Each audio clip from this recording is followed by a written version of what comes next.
Regular meeting of the Detroit Lake City Council is called to order, and at this time I'd like to ask you to all please rise and join me in reciting the Pledge of Allegiance to the flag.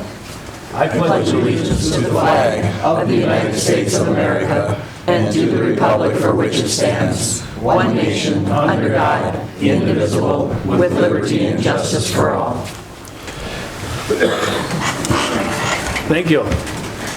The first item on the agenda for the council tonight is approval of the minutes of the regular city council meeting held on June 11, 2019, and a special city council meeting held June 20th, 2019. Is there anyone in the audience or any member of the council that wishes to make any changes or corrections to the minutes from those two meetings? Hearing none, I would entertain a motion for their approval. So moved. Seconded. Motion's been made and seconded to approve the minutes of the regular city council meeting from June 11th and the special meeting held June 20th, 2019. Discussion? All in favor of the motion say aye. Aye. Opposed? Motion carries.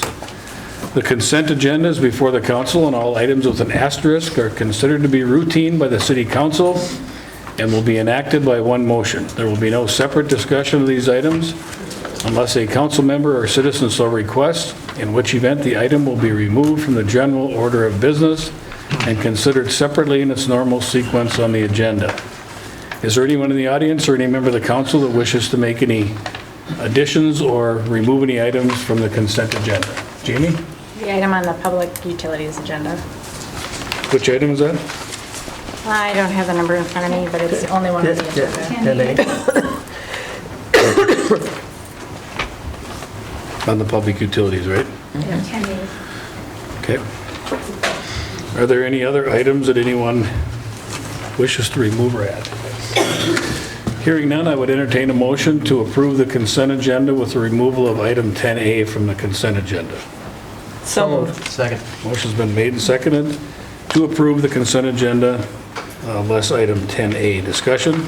All in favor of the motion say aye. Aye. Opposed, the motion carries. Elizabeth Wayfield from the Coalition of Greater Minnesota Cities is here with us tonight and wishes to appear before the council. Hello, Elizabeth, welcome. Hi there. I'm going to try to make this work. So we got clicker.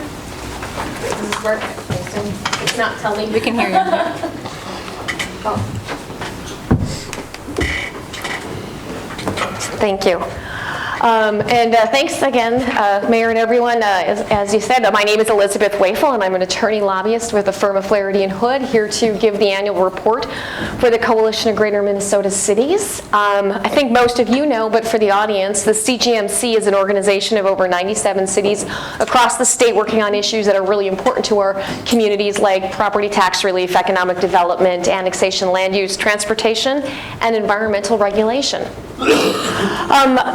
I think that a little background for the session really helps frame up what happened this session. I think you probably all know that we had a lot of changes. We have a DFL governor from Greater Minnesota for the first time in quite a while.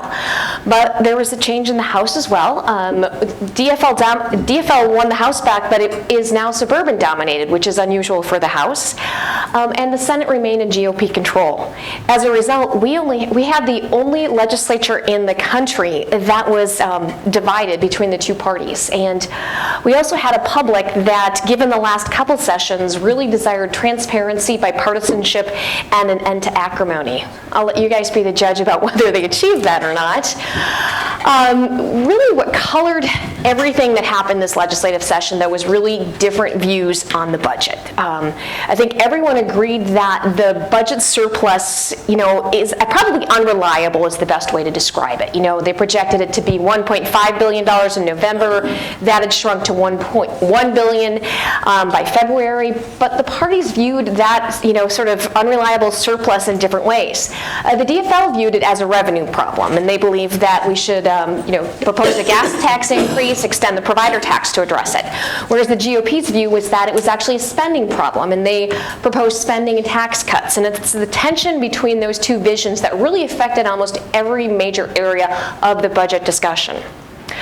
Our goals, I think probably anyone who knows us knows we've been pushing to get LGA back to the 2002 levels, but that wasn't our only focus. Really wanted to try and get a bonding bill done, to get some money towards wastewater, child care, and economic development, try to get child care grants, and try to get a comprehensive transportation package.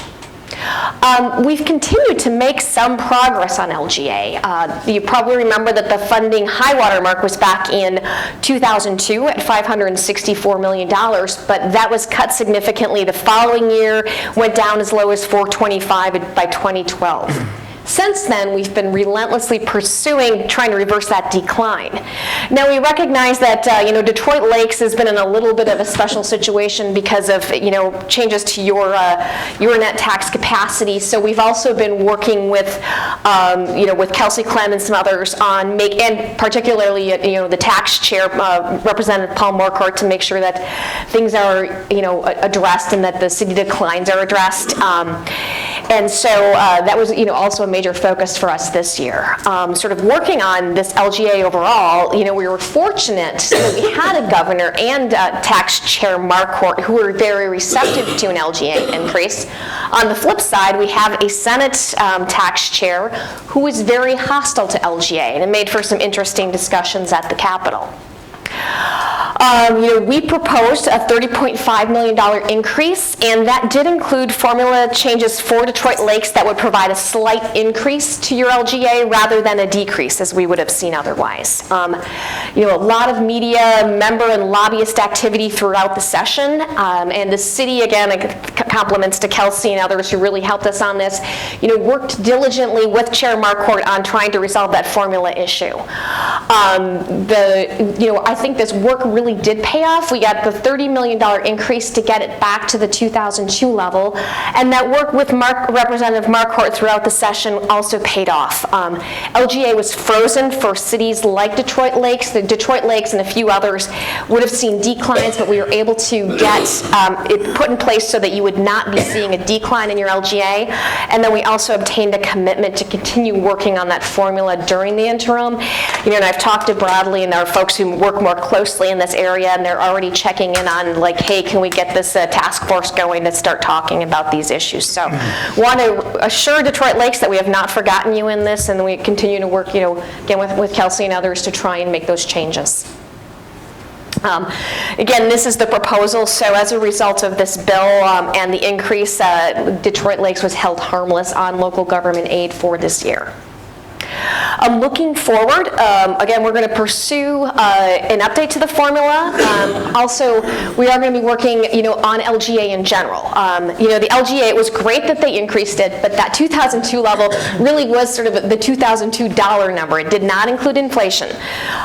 So we'll be working on that in the future, and we also recognize, economic downturns happen, and LGA could be a target for cut, as it has been in the past. And finally, the rise of suburban legislators may mean LGA may not be as big a priority for them, in the future. So we remain committed to preserving and strengthening LGA for all of our CGMC members.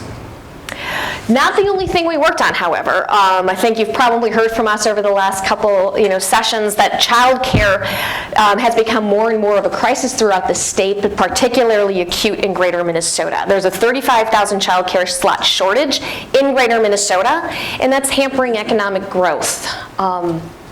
We proposed a framework, did a couple different things. Would have provided $3 million for the six initiative funds to provide training, planning, engaging the private sector, as well as $10 million in bonding to try and build or expand child care facilities. We really led a good advocacy effort on that, built a coalition that included, even the Chamber of Commerce got involved, our sister organization, which, Detroit Lakes has been part of, the Greater Minnesota Partnership was also very active. Real extensive media effort, and really got the attention of Greater Minnesota media on this, and received a lot of editorial endorsements on what we're trying to do, a lot of hearings, and grassroots organizing with a lot of contacts to the governor and legislative leaders. Thankfully, that advocacy did pay off. We were able to get some money for the initiative foundations, for a new child care grant program, and at least on the House side, the $10 million did make it into the House bonding proposal. Of course, you'll notice that word failed bonding proposal. I would say that was probably the biggest disappointment this legislative session. We really were hoping for a true bonding bill. The House made an effort towards it, but at the end of the day, there just didn't seem to be quite that energy in that chaotic end to make that happen. But we are encouraged that we were able to elevate the child care crisis to a high priority issue, and we think that really lays the groundwork for future sessions, particularly going into next year's bonding. Other economic development wins: money for BDPI, money for border-to-border broadband, money for the Job Training Incentive Program, as well as the brand new Airport Infrastructure Renewal grants. That name was actually the creation of a couple colleagues of mine at Flaherty and Hood. And it's a brand new program to hopefully help airports in greater Minnesota. Clean water money. Again, this is an area I'm sure, Detroit Lakes is very familiar with the need for clean water money, and we had been very excited back in 2018 when we got $123 million in the bonding bill for wastewater, except almost $60 million of that was backed by a brand new Environmental Natural Resource Trust Fund bonds. And the problem there was that it was very controversial, and in October a lawsuit was filed that halted the sale of those bonds, which halted multiple CGMC member projects across the state. We did not take a position on whether those bonds were good or bad. We just kind of told legislators and the governor, you need to resolve this or replace the bonds. Spent a lot of time really trying to get the media and governor attention on this issue before the session. We had a statewide columns, really drew some attention, but unfortunately no activity until the legislative session began.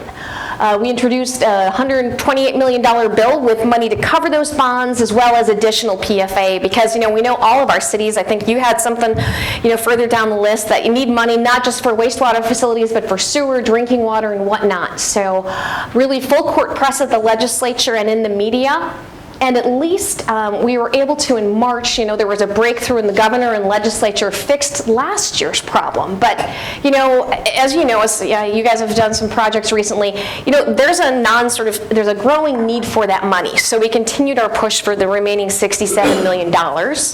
It made it into the proposed bonding bill, but that bill, again, didn't gain any traction. And again, really big disappointment. We will be pushing for a full wastewater, drinking water, sewer, project or proposal this coming session. Finally, the other big area that we worked on was transportation. We were hoping, that, going into this session, everybody wanted to do something about transportation. And so we were proposing a package that would have included $50 million for city streets for cities over and under 5,000, as well as money for corridors of commerce, including continuing that $25 million per year in cash. But again, that sort of differing view on how to handle the budget really affected the outcome. The House bill, they increased gas tax, tab fees, and sales taxes, but they provided a permanent funding for small cities and $50 million for larger cities over 5,000, as well as $300 million in bonding for corridors of commerce. Sort of the opposite approach in the Senate. No new investment in their transportation bill. They would have cut the corridors of commerce.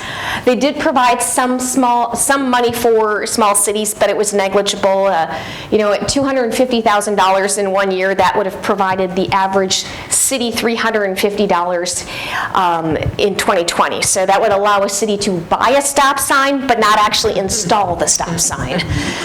So very different packages. So at the end of the day, the opportunity really was lost. No comprehensive package. The GOP drew the line on a tax and fee increase, and the DFL decided to give up on that proposal in exchange for the health care provider tax.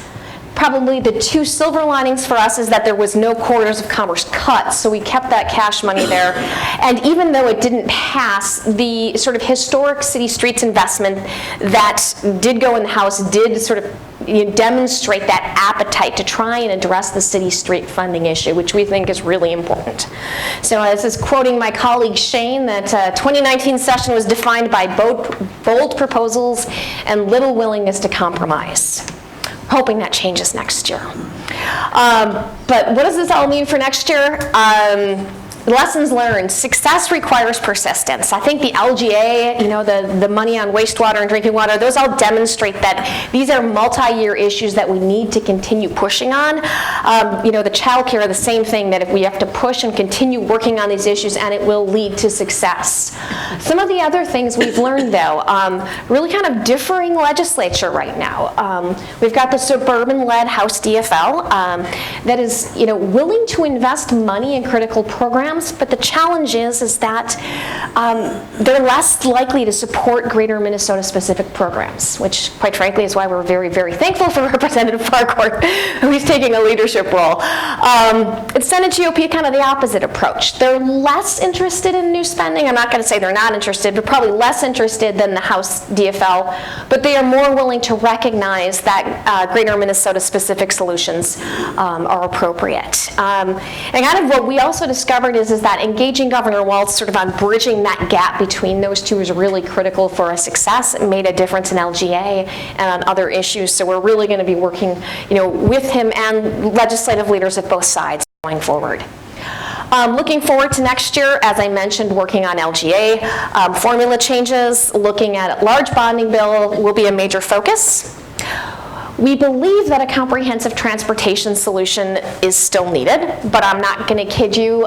We don't think that's likely to happen in the next year. We would like to see it happen, but there is such a divide that I think that we're probably going to see money in the bonding bill, and then it's going to turn into an election issue. It is an election year, so we will continue our efforts to educate candidates and the public about our issues, and we're starting that work now on building for a successful session. Upcoming events, I know a few of you have signed up for our upcoming summer conference in Bemidji. It's not too late. There's sign-up sheets in your package. Another favorite event, not that far up the road, is the fall conference in Alexandria, and then probably our most important, I shouldn't say most important, but our most popular event is Legislative Action Day. That's scheduled for March 11th, 2020.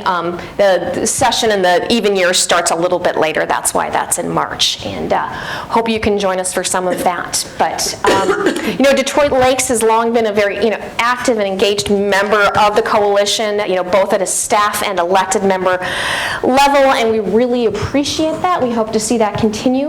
That's a lot of information. There's even more in your packet. I'll also point out in your packet there's a list of our wastewater and water accomplishments. I put that together so you can see what I've been working on besides the Parks and Trails stuff. So.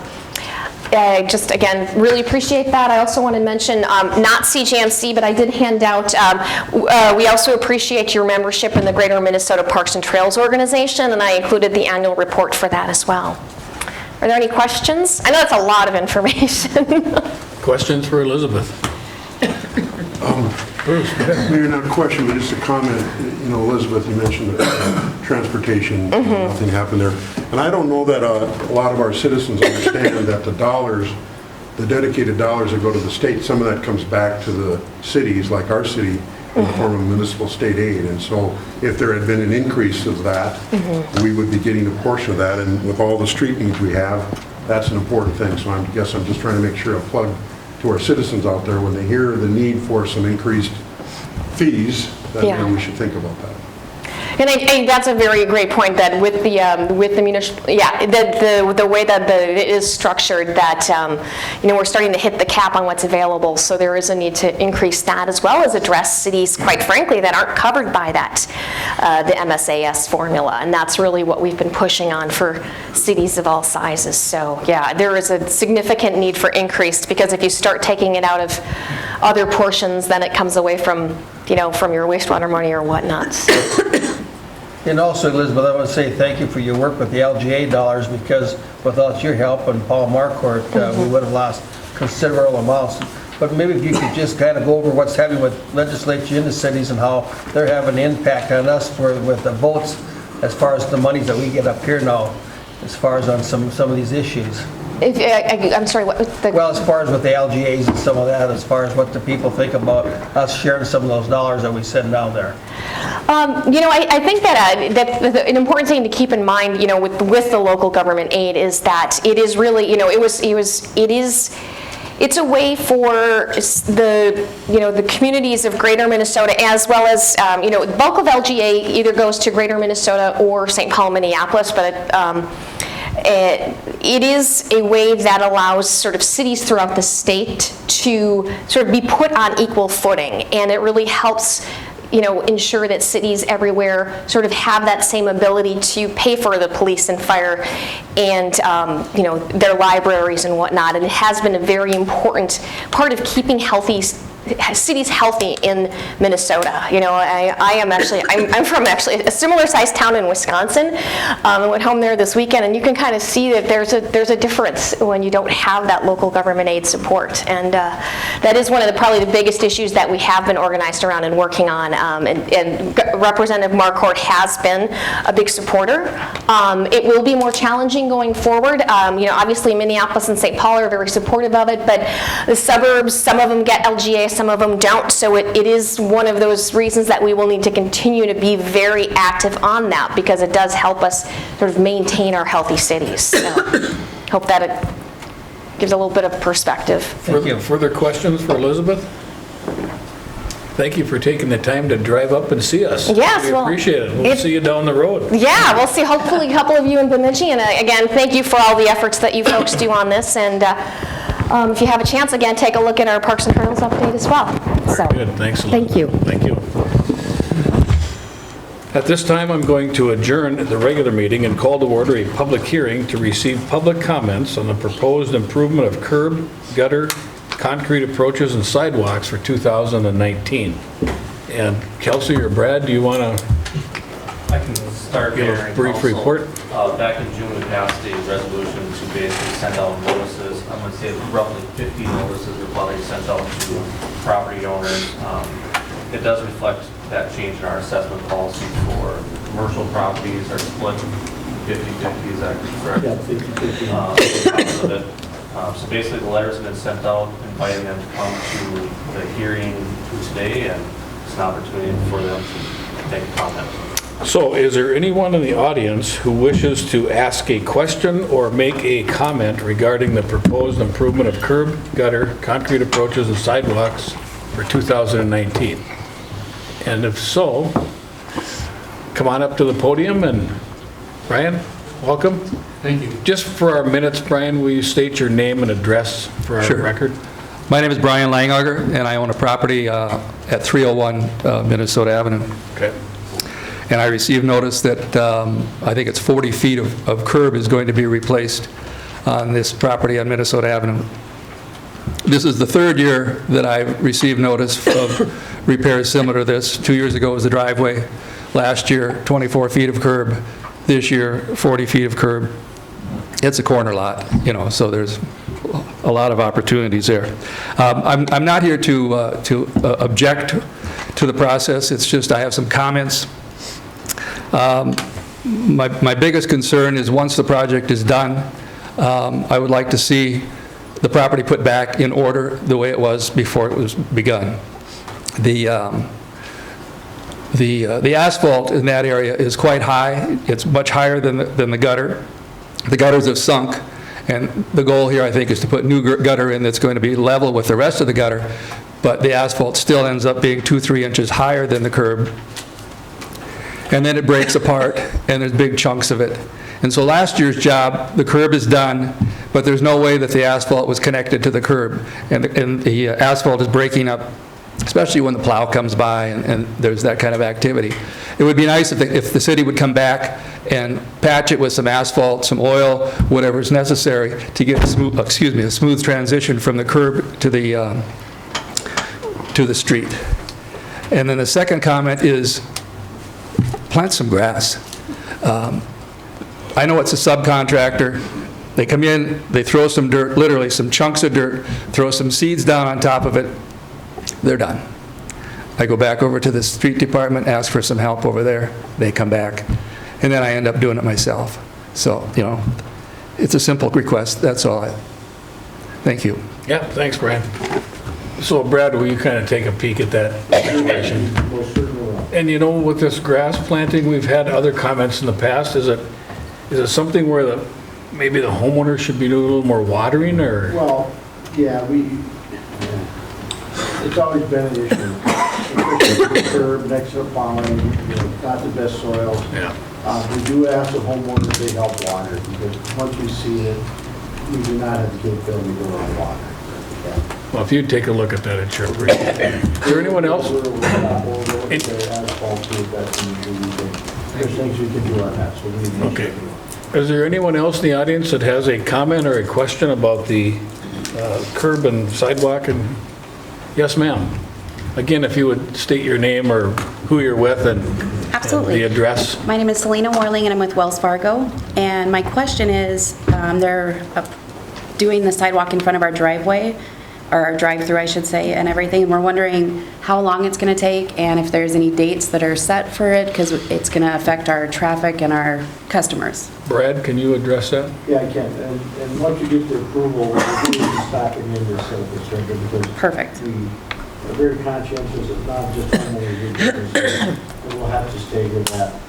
We also in business say very conscientious. We looked at it last year, we held off, but the gaps are getting too big on that, and it is becoming a trip hazard. As you can see, it's Absolutely. So we'll be working with Wells Fargo on that. Perfect. Thank you. That was We'll have to stay with it. okay. That was my only question. Thank you. Is there anyone else in the audience that wishes to speak to the issue of the sidewalks and curb and gutter? Hearing none, that public hearing is closed, and I would entertain a motion from the council to approve the resolution. Your Honor, the Public Works Committee has reviewed this, recommends approval, and I so move. Second. Motion's been made and seconded to approve the resolution ordering the improvement of curb, gutter, concrete approaches, and sidewalks for the year 2019. Discussion on the motion? All in favor of the motion, say aye. Aye. Opposed? The motion carries. And I think we'll just go right into the Community Development Committee, Dan, but also after 5A, could you jump to 5E, please? Dan Wenner? Yes. Okay. So just take 5A and then go to 5E after that, if you would. Thanks. I'll do that. Thank you, Your Honor. So 5A is a resolution approving a variance to exceed the impervious surface, and there's a resolution that was handed out and should be on the table. But basically, the variance application would allow 30% impervious surface coverage for the planned unit development at Golden Bay Shores. And this is actually the same as one that was in place a year before, but they didn't get in time to ask for a... Yeah, right. So, but there are, the committee looked at this and is recommending approval, but I just want to make sure that everybody understands that there's some conditions on this, okay? So I'll summarize them. That the developer provide a detailed survey of the entire property, that the owners obtain a Pelican River Watershed District permit and treat all stormwater runoff, that the developer pay $3,200 in permit fees for improvements made without a permit, that the developer provide all current unit owners in Golden Bay Shores with a copy of the variance and all conditions related to the variance, and that the developer provide the city and the unit owners with the common interest community declarations and bylaws. As part of a stormwater mitigation, pay $3,200 to the city to be used for restoration or stabilization of the shoreline area along the marina by the public road. Item 6, it just says no building permits until the above conditions are met. Item 7 is a change from what was sent out with the agenda.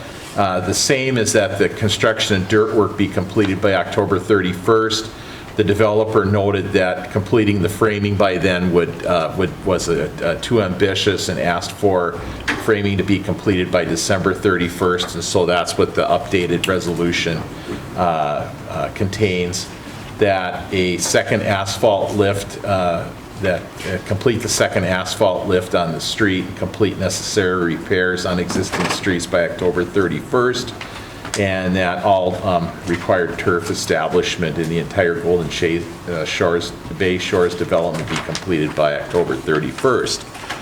So the developer sent a letter, which you should have gotten an email of, which basically agreed to the conditions that are in here.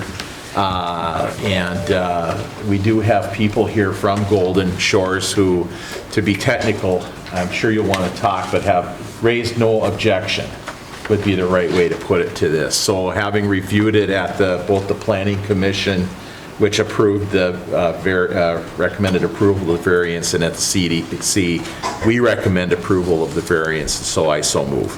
Okay, is there a second on the motion? Second. Okay, the motion has been made and seconded to approve the variance for the Golden Bay Shores development as outlined by Alderman Wenner, and also including all the conditions. I believe there were 9 of them, correct? Yeah, including the nine conditions. So with that, I would open it up for discussion. Is there anyone in the audience that would like to speak regarding this matter? I'll give anybody an opportunity to talk if you would like to. Otherwise, we'll go ahead, ma'am.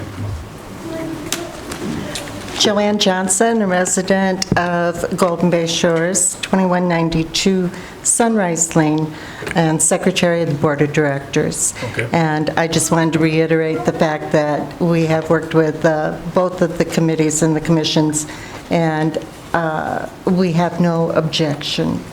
Okay, thank you. Anyone else? Otherwise, I'm going to confine any further discussion to just the council. Okay, is there any discussion by the council? We have a motion and second on the table. Hearing none, all in favor of the motion, say aye. Aye. Opposed? The motion carries. Thank you, Your Thank Honor. you for coming tonight. And if you would go to E now, Dan. Yes, well, actually, I asked Madeline if she would take the lead on Okay. this one. Sure. Item E is consideration to a resolution approving a variance to allow a deck setback of 33.5 feet from the ordinary high water mark at 190 Sherwood Drive. And if you look on the papers that were handed out to you this afternoon, this resolution that was in the agenda said that we were going to approve that. However, at the CDC meeting yesterday afternoon, there was lengthy discussion about this, and the majority of the committee chose to recommend that we deny this request. And the findings and the basic reasons why the Community Development Committee chose to deny it are the following. The proposed deck does not meet the minimum setback requirements and is partially located in the shore impact zone, which is prohibited by city ordinance. And this, I will remind you all, is the new shoreland ordinance that we worked on and the DNR approved and we approved a month or two ago. Number 2, the property owner already has reasonable use of the property as an existing attached enclosed deck is present on the property. Number 3, the property owner has reasonable use of the property as a deck extending approximately 6 feet, not to encroach into the shore impact zone from the principal structure, would be allowed without a variance. Number 4, the principal structure, when reconstructed, could have been moved further from the ordinary high water level to provide adequate room for the deck without encroaching on the setback requirement. Number 5, the variance will impact the essential character of the neighborhood as it will allow a deck closer to the shoreline than what is allowed by city ordinance. Therefore, the committee has recommended denying this variance. Is that a motion? Yes. Second. Motion has been made and seconded to deny the variance request for 190 Shorewood Drive for a variance on the deck setback. Is there anyone in the audience that wishes to speak to the issue of the deck setback at 190 Sherwood Drive. Carl? Good evening. Hi, Carl. I'm Carl Malmstrom, representing Mr. and Mrs. Kadri, applicants in this matter.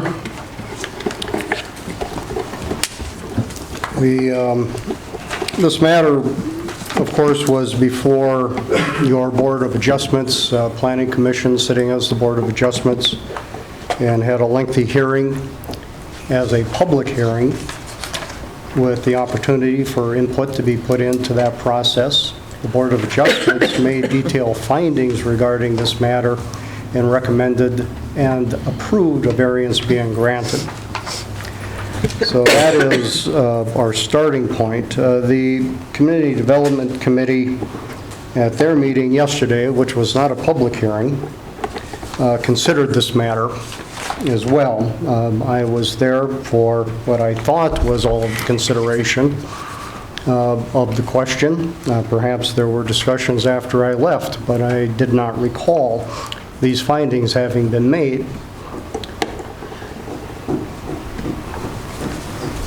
This matter dates back quite a number of years now to the construction of a new home on the Kadri property back in 2012, 2013. They went through the process of getting building permits. They constructed their home. The home was being inspected as this was going on. They were doing nothing that was hidden, nothing in the cover of darkness on this matter. I would like to,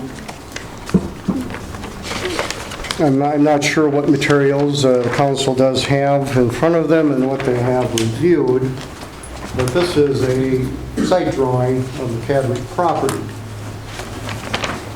The lake is up in this corner.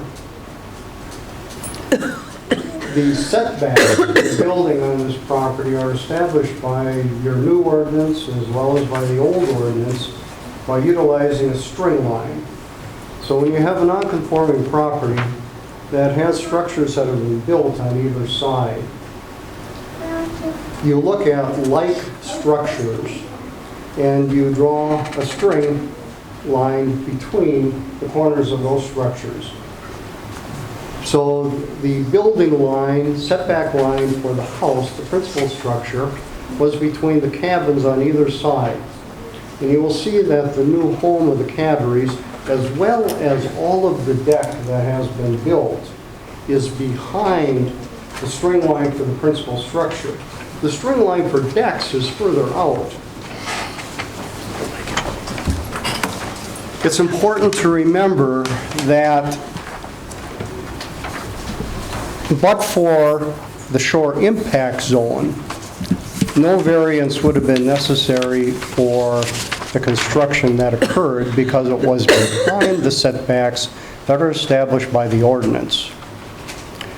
What triggered the necessity for a variance was the fact that part of the deck fell within the shore impact zone.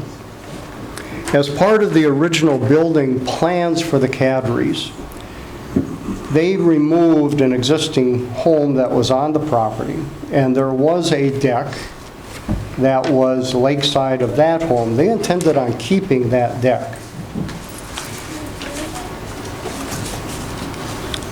The front deck that, as it was planned, would have been 580 square feet. During the course of their construction, they made a change to bring the property further into compliance with the rules.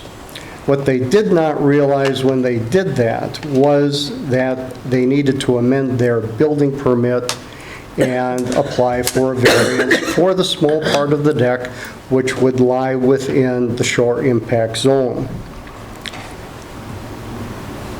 If they had gone through that process then, we would not be here now. But the front deck as they planned was 580 square feet. The front deck as built is 330 square feet.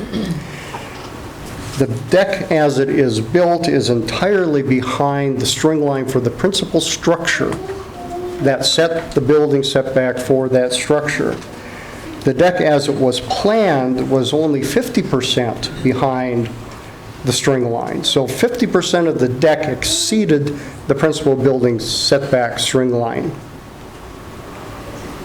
The deck as built in the shore impact zone has 103 square feet. The deck as planned in the shore impact zone had 442 square feet within the shore impact zone. That is the deck that they were entitled to keep and use as part of their plans. They changed their plans in order to bring the property further into compliance with the regulations, reducing from 442 square feet to 103 square feet within the shore impact zone. There was some discussion during this process that alluded, and before we go on further, on this drawing, the deck is this hatched area here behind the building setback line. The small amount that we're considering is that part that's in orange. There were some statements that I found a little bit troubling that alluded to variances perhaps not being allowed within the shore impact zone. There is nothing that's in the ordinance that I am aware of that I have ever seen that contains a prohibition to a variance for construction in the shore impact zone. It is the fact that it's in the shore impact zone that triggers the need for the variance. The findings that were made by the Board of Adjustments on this matter were wholly appropriate, and the issuance of a variance is appropriate in this particular case. The test that we look at is one of practical difficulties. And the first aspect of that is whether the property owner proposes to use the property in a reasonable manner that is not otherwise permitted by the ordinance. Now, the ordinance does not otherwise permit building within the shore impact zone, hence the need for the variance. Is the property owner proposing to use the property in a reasonable manner? Now, that is very different than finding that there is already a reasonable use of the property. That's not the test. The test is whether the property owner is proposing to use the property in a reasonable manner. So the question is a lakeside deck on your home a reasonable use of the property? Now, I would defy you to go around Detroit Lake and find very many homes that don't have a lakeside deck, whether they are conforming or not conforming. That is a very reasonable and expected enjoyment of the property. The deck that the Cadres have built, what they have established in this case, is modest in size. It does not protrude unreasonably out into the property. It does not affect their neighbors in any way. Their neighbors on both sides have cabins and decks that are considerably in front of the Cadres' home and their small deck. So the fact that they may already have had a reasonable use of the property is not the question. It is whether or not their proposed use is reasonable. The other question that we look at is whether the plight is due to circumstances unique to the property, not created by the landowner. Here, the property is non-conforming, lot of record. The properties on Kirkman Beach are very small. They are what they are. And the property owners are entitled to use them in a reasonable manner to construct their homes and to enjoy them as any other property owner desires to. The fact that they are small, non-conforming lots is not a situation that was created by the Cadres. That is a situation that is there. The last question that we look at in these matters is if the variance is granted, will it alter the essential character of locality? You know, the issue isn't, you know, whether the principal structure could have been moved back. It isn't whether we don't like decks or we don't like building in the shore impact zone. The question is will it alter the essential character of the property? Now, we know that on the properties on either side of the Catteries, there are decks that are further forward of their decks by a considerable distance. The cabins on the properties either side are forward of the deck in question. There are decks all around the lake. Does it change or alter in any way the essential character of the locality? You would have to find, no, it does not. The last thing that we usually would look at is, are there negative impacts that are caused by the proposed variance and the deck, in this case, as it is built? Are there things that trigger requests for mitigation? Are there things that should be done on the property that would offset a negative impact? In this case, I will turn this over to a landscape architect, Brian Liniger, who can address the stormwater management on the property. The property drains in a reasonable manner. The fact of this deck does not add any impervious surface to the lot. It does not change the drainage of the lot. It does not have any negative impact that I am aware of or that has been brought forward in the public hearing regarding this matter or in any discussion that I have heard. So I would urge the council to approve the grant of the variance. The Board of Adjustments heard this matter, as I said. They made the appropriate findings, and they should be adopted by the council. After Mr. Leininger makes his comments, if there are any questions, I'd be happy to answer them. Okay, thanks, Carl.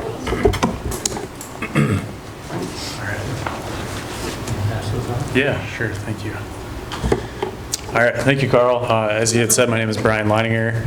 I'm a landscape architect and owner of Contour Design Studio, a small landscape architecture practice in Fargo, North Dakota. Just a brief background here. So on May 31st, I met out on the property with the Catteries to kind of oversee and kind of investigate the existing conditions of the property.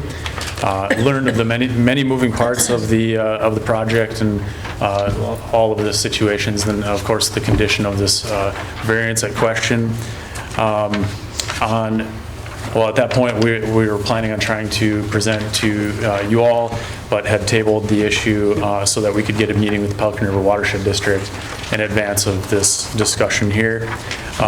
So the packet that's being handed out, some of you have seen as part of the meeting last night. It's exactly as it existed as last night, so there's nothing that has changed in that document. So what I'd like to do is, I guess, briefly walk through some of the existing conditions and just talk through what I see as the existing stormwater management plan that was implemented when the home was built. And then I'd also like to make some recommendations to improve on some of these conditions and also discuss the condition of the variance at question and how the Catteries would like to make good of this by improving the shoreline and their existing retaining wall. So on that first photo, as you can see, right out in front there are several railroad ties that were there previously. This beach here is a historic beach. It was part of the resort that was the prior use of 3 or 4 parcels adjacent to the Catteries. When they had developed this property, those were in place. So as part of the condition of this, they're looking at ways to improve upon that. As we move on to on the right side, where you can see some blue arrows and that white dotted line. The white dotted line, based on what I can see, is a sort of high point where it diverts stormwater in either direction. So when this lot was graded by the landscape contractor, much of that shoreline was graded so that it is pitched going back towards the home and not into the lake. What we do see, though, is that a portion of that is graded through that existing landscaping and through those railroad ties. Can't say for sure what that environmental condition is and how long those ties have been there and if there's any sort of toxic issues with that, but it's something that we should note. As we move down to the photos 2 and 4, as part of their grading plan with the landscape contractor, there are 2 shallow basins that currently exist on the property. On the east side, it's kind of generally in front of that existing landscaping, kind of in front of their dock access and lake access. On the west side, there's a shallow basin that sits kind of in an area adjacent to some existing trees. On that far side, again, there are railroad ties holding back some of that, that sod and turf in that photo. Moving on, looking at the side yards in the next 2 pages. So in existing conditions number 3, I'm looking at the east and northeast and southeast corners of the property. I think I'm going to jump directly to photo number 2. In this case, that area at that northeast corner is generally flat, and it's hard to say for sure whether this is negative drainage moving back towards the home or positive drainage going to the adjacent property. It seems to me that it's generally flat. The sod in this case isn't growing very well, so there might be some ponding water leading to that condition. Part of this was attempted to be remedied by placing some low retaining wall block to create a little bit of a swale.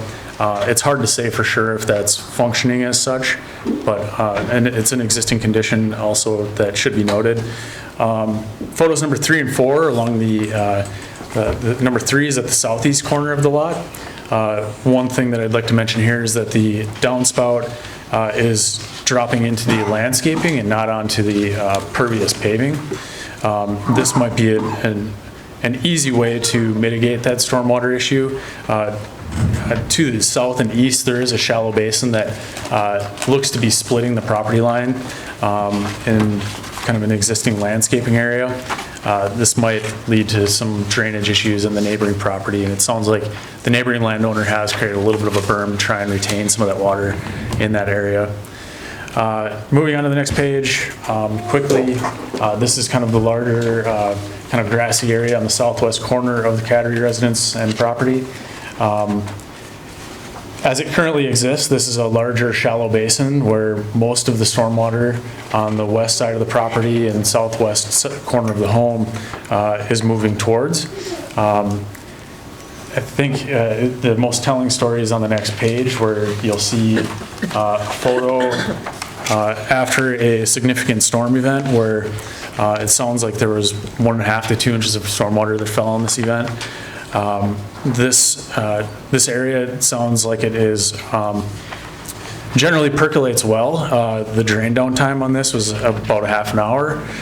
So this is an area where if we need to increase storage volume as part of a larger stormwater management plan, seems like a no-brainer, common sense area to try and make larger and make that work. So I'd like to jump to my notes and findings just based on these existing conditions. The findings are based on an initial on-site and visual review of these existing conditions. Topographic survey with 6-inch contour intervals is being produced by Meadowland Surveying. That hasn't been completed yet. I spoke to Scott earlier today.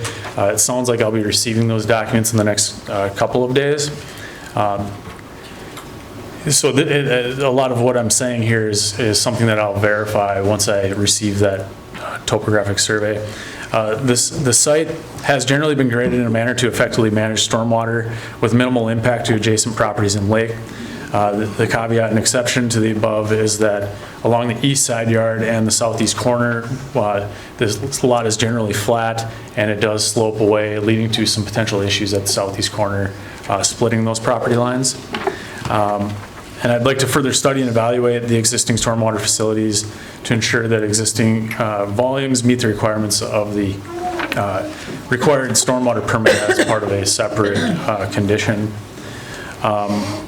My recommendations, they'll show up in the following pages, but to quickly talk through these here. Excuse me, where downspouts meet yard or landscaping, a catch basin should be installed. So this would be just a simple plastic drain to control stormwater. We would then pipe it to stormwater mitigation facilities like the existing pervious paving, any existing or proposed rain gardens, and any drainage swales. if the area allows, provide surface drainage. So rather than putting something in a pipe, we'll try and provide a swale and keep the water on the surface, and swale them to the existing stormwater facilities, same as previously suggested.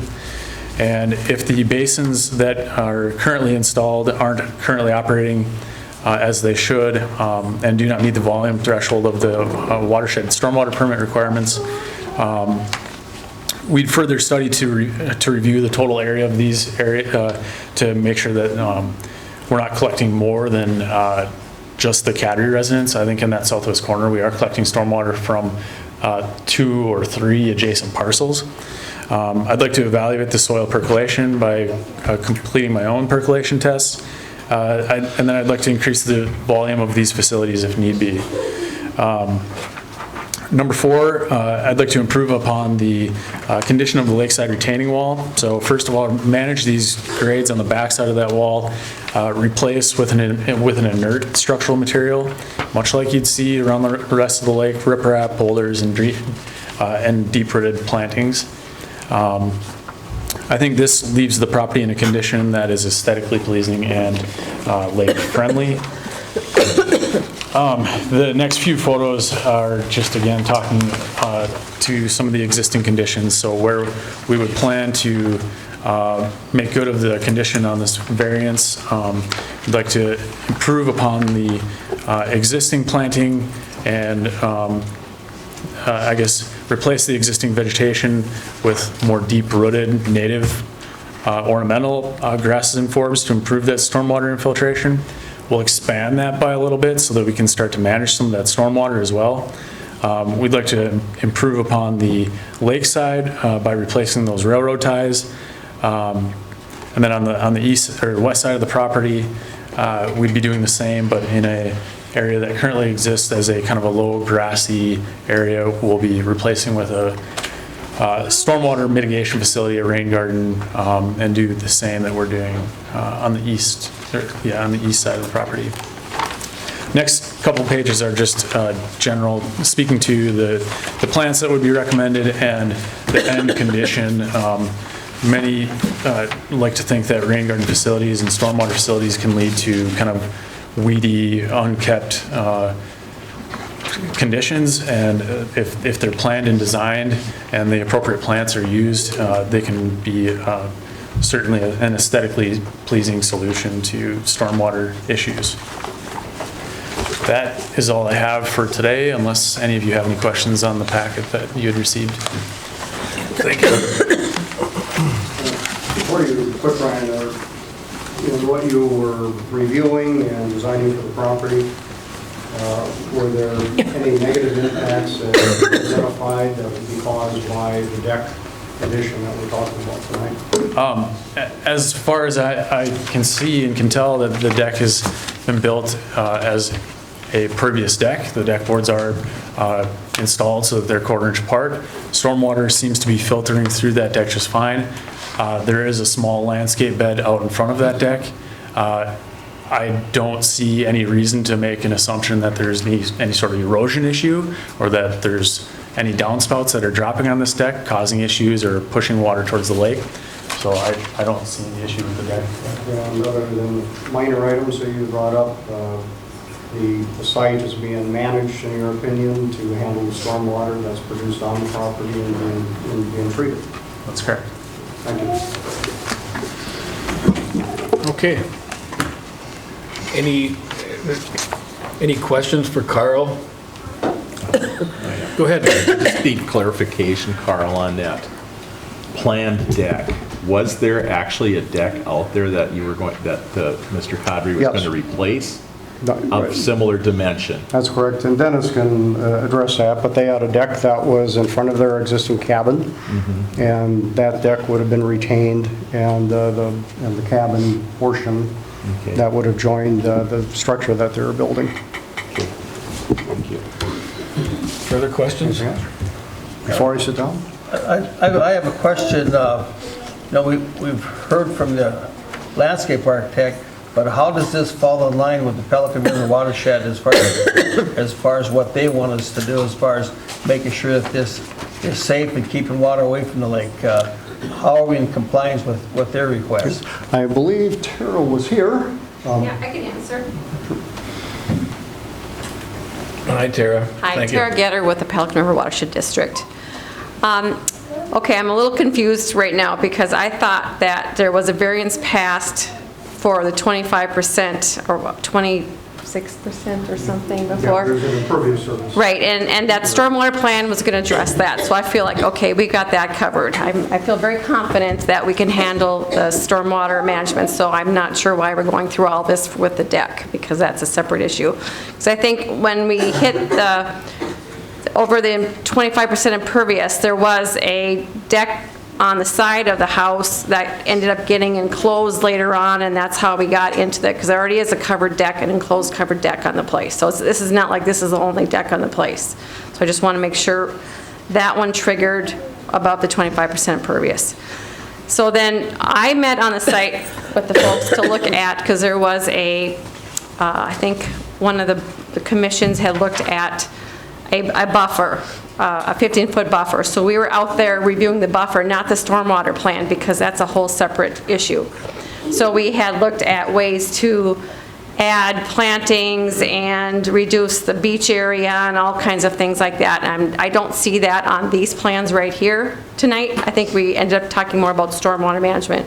So I would like to see some more refined plans for if there is a buffer approved, or if it's not approved at all, then I guess they modify the deck. So, but we can handle the stormwater either way, so I just want to make that clarification. Okay. If I can address coming out of the Board of Adjustments, there is a condition that they propose for the variance, which is a 15-foot buffer strip along the lake. And we don't have a request before the council to have that changed. Okay. Further questions, comments from the council? Right now, we have a motion. Or from the council or from the audience? No, either one. Go ahead, Bruce. Okay. Well, and just to point out, and Mr. Malmstrom just mentioned the condition 5, that the owner provide a 15-foot wide riparian edge buffer from lot line to lot line, so that's the whole length. And we heard yesterday already that there's a discussion that the homeowner wants to come in and change that requirement. So if the council, I'm just kind of putting that out there tonight, if council members are voting in favor of this variance, to me, then that's a little bit at odds. Either you agree with what the conditions are, or as Ms. Getter stated earlier, in which I've suggested, perhaps we should deny the variance and come back with, as Mr. I forget his last name, but Brian here has some great design plans, which I love, but those weren't part of their discussion until yesterday, so we didn't have any chance to incorporate those. So there's, to me, still a lot of open variables, and so to me, the better answer here is to deny the variance. And the other thing then I want to make sure that I've said consistently at several meetings is, you can't think that there's a deck there. There's not I mean, Mr. Malmstrom's right. If there had been an existing deck there and they wanted to grandfather that in and build on the same footprint, and that was in the shore impact zone, we wouldn't be having this discussion, because that would be allowed. And I would be fine with that. I would be voting it because that's the way the rules are. But we just changed our shoreland ordinance. Madeline referred to that when she introduced this motion. So, you know, we spent 30 months, remember guys, 30 months working with the DNR to get an ordinance that they would accept. And the first thing out of the chute, so you have to think of this as fresh dirt. If this was fresh dirt and somebody came to us and said, we want to build a deck and we want 103 square feet in the shore impact zone, would you vote for that? The deck is fine. The deck is, I agree with Mr. Malmstrom, the deck itself is a reasonable use of the property given what's along that shore. But building in the shore impact zone, we specifically said in our shoreland ordinance is not allowed. So why would we, on the first thing out of the chute, the first one after we pass the shoreland ordinance, would we want to say, yeah, it's okay to build in the shoreland ordinance because in the shore impact zone? Because I guarantee you then, going forward, we're going to have everybody else, and I know Mr. Malmstrom can say precedent doesn't matter, but I can tell you, having sat on the council for 20 years and been involved in the planning commission, that precedent does matter, because everybody comes in and states that. They say, wait a minute, you just built in the shore impact zone, so I should be able to build in the shore impact zone. So don't think of this as an existing deck. think of this as fresh dirt. It gets built. There can be a deck there. I've suggested to both council members and to the homeowners that there could be a compromise here in the terms of if this 15-foot buffer is hard to work with. Ryan has some great plans. Perhaps don't build in the shore impact zone and let's adopt some of those things, and it doesn't have to then be a 15-foot buffer, which I'm hearing is going to be hard to comply with. And yet, we're already being asked that once we pass this variance, if we do, that we want to change that condition. So, to me, I just would be really shocked if we can say that this meets all the practical difficulties that Mr. Malmstrom said. And Carlos, I've known Carl a long time, and so this isn't anything personal. It's just he's advocating, I'm advocating on behalf of the city. The one thing I also would mention, you know, and Mr. Weiner ran the meeting, but everything we discussed at the meeting was discussed while the homeowners were present. I mean, we made the recommendation to deny. We talked about the shore impact zone, so there wasn't anything discussed after that meeting that if there was any concerns about transparency. That's my comment. I can wait. No, I'm sorry, Dan. No, I can wait. Okay. It's okay. I just wanted to make it clear that the aspects of the ordinance that we're dealing with regarding the shore impact zone and the building setback lines and the need for a variance in this circumstance are the same now as they were in your prior ordinance. We don't have a change in that. The same rules apply, the same conditions apply, the same terms of the ordinance apply. We have variances for circumstances where the property owners would like to build where it's not strictly allowed. These circumstances come up. Building in the shore impact zone is one of those circumstances. Precedent doesn't exist in these matters. Every property is treated on its own facts, its own history, and even though it's nice to say we treat it as black dirt or fresh dirt, there has to be a measure of equity in how you look at the properties, their use, and the history of the use, and the positive things that were done to bring the property closer into compliance. We have an accident of history that occurred. The real question is, if this had been brought up to you in 2013 when the change was being made to their plan, and unfortunately not noted by the building inspectors, that could have easily alerted them to say, hey, you need to get a modified building permit and perhaps a variance here. But if this question was brought up then, what would have been the decision of the Board of Adjustments when they come in and say, well, we would like to give up 300 some feet of building in the shore impact zone, the exact number, you know, they reduce it from 442 square feet in the shore impact zone to 103. They come in with a plan to say that we're going to reduce that. We're getting rid of that deck. We're getting rid of impervious surface or impervious surface in that case, where we're bringing it closer to compliance. We have something that's a better use on the property. What would you have done? Would you have said, no, you better just keep the deck you have? Or you would say, yes, this is pretty darn reasonable and a variance is warranted? That's the decision you would have made then, and it certainly should be the decision you make tonight. Thanks. Okay. That's all I have to say. Dan, did you want to? Well, I just had 3 points to make. Okay. I mean, I'm not going to be supporting the resolution to deny, which is why I asked Madeline to, unless something happened tonight, to change my mind. But the point is, there's 3 things. I think you need to realize that if we don't approve this, the buffer goes away, because the buffer is a condition of this variance, okay? And then the other thing is then, as far as precedent goes and so forth, you know, this is a unique situation. It's spanning the transition from one ordinance to another. This project's been in the works for a long time. You can treat it as black dirt or not, but the fact is it's been in the works, however you want to state that. I think we can avoid any precedent setting just because of that fact alone. The third thing is this change that was made did improve the impact on the shore area. Reducing 300 square feet of deck out there and bringing it back from the shoreline is a significant improvement. And I'd like to support property owners that do that sort of thing. Would have much preferred that this have gone through the proper approval process, but the fact is it was a significant improvement to the shore, the lake, and the property in general. So I just wanted to make those 3 points and let it go at that. Thanks, Dan. Jay, did you have something? I just was wondering, what are the rules on string lines? I was under the impression that, is it, you run the string line, is it a certain amount of feet back, or is it?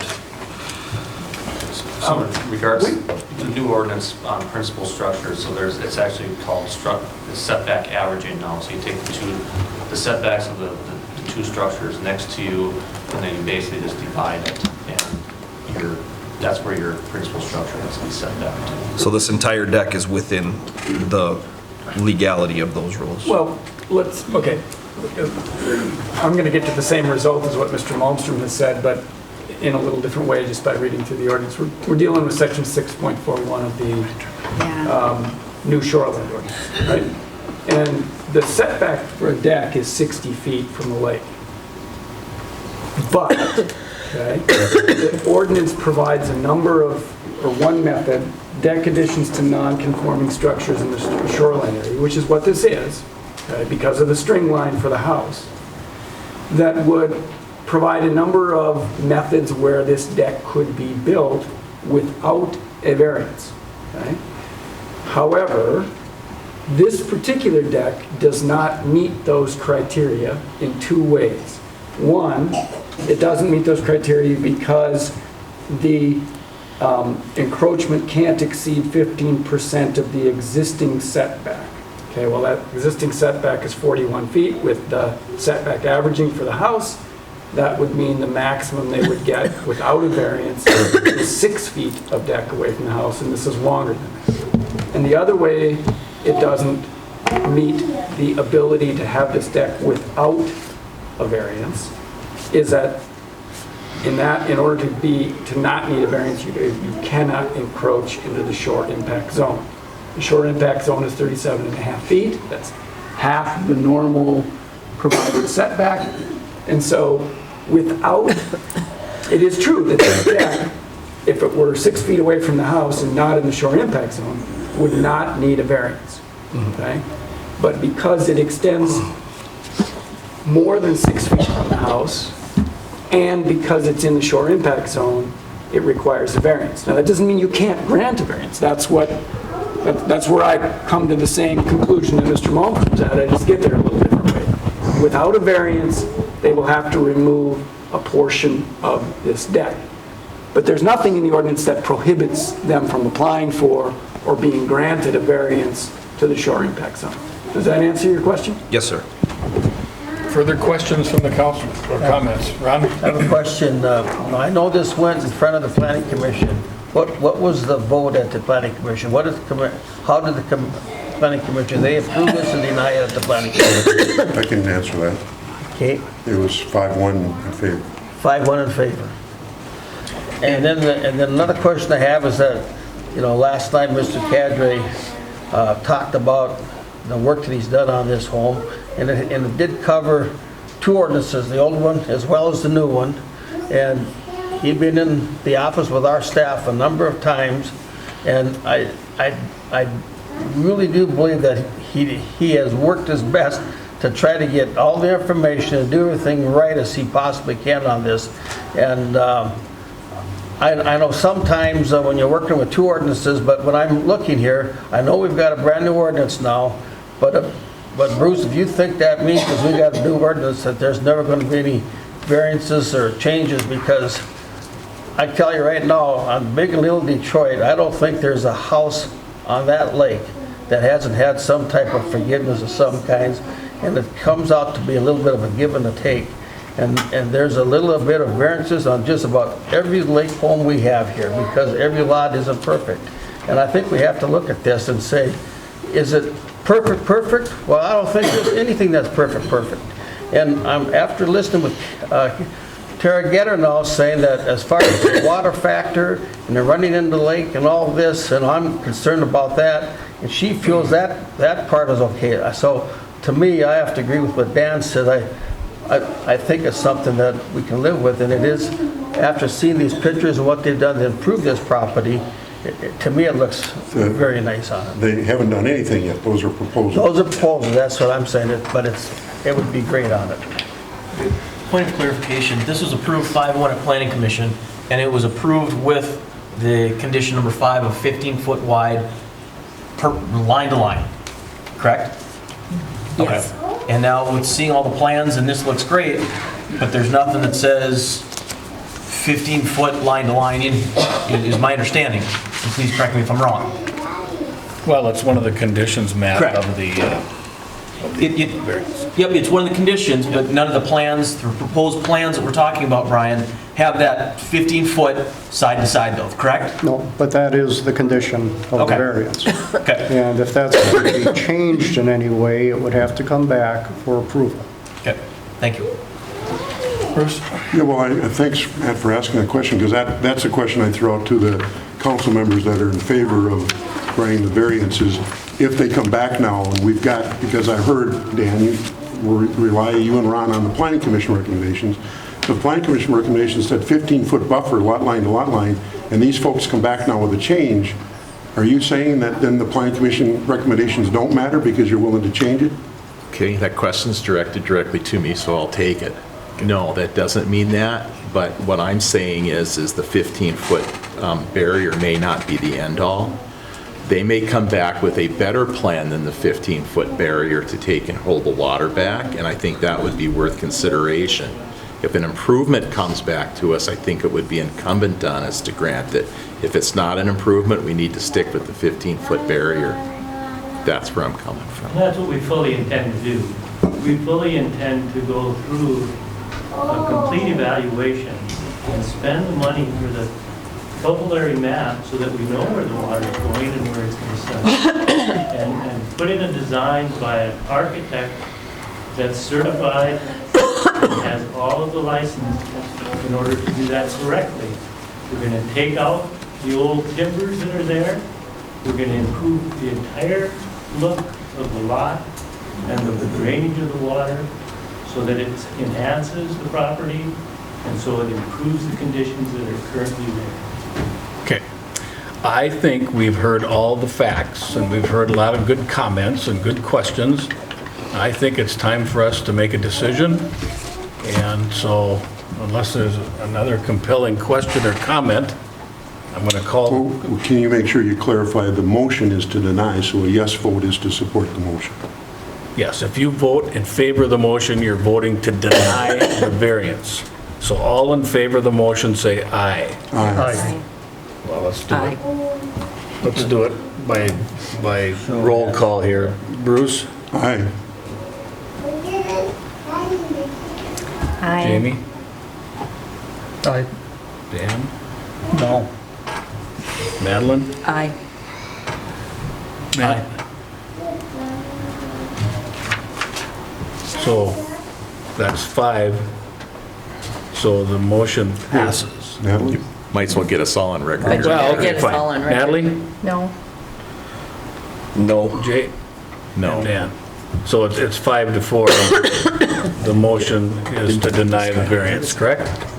Yep, I did that's that right, correct. didn't I? Yes. Thank you, gentlemen. There's some folks, That's the folks. there's some folks in the back of the room. Are you here for a certain item that I could adjust on the agenda? I don't think they're on the agenda. Oh, you're not on the agenda? Come on, come on up anyway. Are you Nina? I am Nina, and as you can see, our children are restless. We've been trying to keep them quiet. So, hi, my name is Nina Kleinschmidt. I'm very nervous. Resident of DL, I'm here with 3 other residents who, all of us have kids right now that we're trying to keep quiet. We understand. I just wanted to give you guys information to think about and maybe rethink allowing chickens within our city limits. Okay. And I have an educational pamphlet that I'd like you guys to take a look at, and maybe you can put us on your agenda come August or the next council meeting. Sure. That's okay? Yeah. You can certainly give us the pamphlet, but we're not going to make any decisions course. tonight. I don't We run expect- everything through our council committees. Yeah.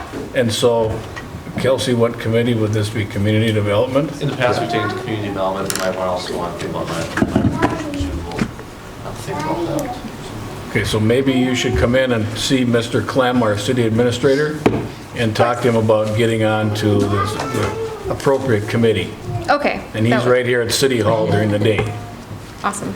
Can she pass out the Can I pass material? these Yeah, out? she can, yeah. Okay. Okay, thanks for coming, we appreciate it, you bet. Okay, Dan, I think we're back at item 5B. Thank you.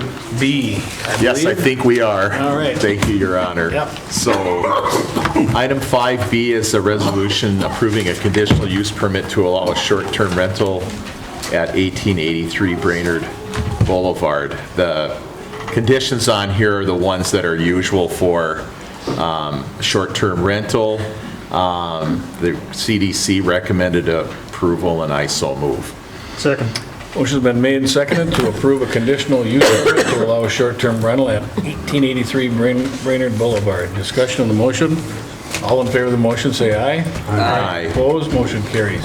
Okay, the next one is another conditional use permit for a short-term rental of a twin home at 1104 Westlake Drive. This resolution, in addition to the usual 13, includes 2 additional conditions. One is that the owner provide the road right-of-way easement for Westlake Drive as required by the city, and the next, item 15, is that the property be limited to 2 docks. The property owner had no objection at CDC or Planning Commission to that. The CDC recommends approval, and I so move. Okay, is there a second? Motion's been made and seconded, and I'm assuming Alderman Sherwood will abstain? I will be abstaining from B and C, or C and D. Okay, all in favor of the motion, say aye. Aye. Opposed, motion carries, and Alderman Sherman abstained. Yep. Item D, Your Honor, is a conditional use permit to allow short-term rental at 1110 Westlake Drive. The usual, again, conditions are there, in addition to the easement condition. And here there is a new resolution sitting on your desk that has one change to it, which is that the property be limited to the existing 6 boat slips instead of, I think it was 3 slips in the original. So that was a clarification we needed to make. Again, CDC reviewed this, recommended approval, and I so move. Second. Motion has been made and seconded to approve a conditional use permit for a short-term rental at 1110 Westlake Drive. Discussion on the motion. All in favor of the motion, say aye. Aye. Opposed, the motion carries, and Alderman Sherman abstained. Yeah, Your Honor, can I take a few minutes just to talk about it's 2 minutes, I know we're going along here, but one of the things is there's been concern from residents who come to Planning Commission on this about the use of short-term rentals and the possible, if there were problems down the road, how would that be handled? In talking to city staff about this, any short-term rental has to comply with our rental regulations. So if there was excessive partying, for example, and police calls, that would be grounds for revoking the rental permit, which would also then cause us to be able to pull the conditional use permit, okay? And I'm not commenting on any of the properties here, sorry. But it's been a consistent theme at the Planning Commission, and I just want to assure people in Detroit Lakes that there are avenues to control this, if this happens to be a problem, although I know most people that do Airbnb have in the rental agreement that there won't be partying there because they want to preserve their property. Sure, yeah. So I just want to get that out there. No, okay? good point. Thanks for bringing that to the attention of the public. Yep. Thank you, Your Honor. Item F then is consideration to first reading of ordinance 449, which amends the zoning ordinance relative to fees. Basically, the way the changes is to allow an application fee for an extension to a non-conforming use permit. And the CDC made sense, reviewed this, recommended that it be approved, and I so move. Second. Motion's been made and seconded to give first reading to ordinance 449, which amends the zoning ordinance relative to section 3 for fees for an extension of a non-conforming use permit. Discussion on the motion. All in favor of the motion, say aye. Aye. Opposed? That motion carries, and first reading of ordinance 449 is given.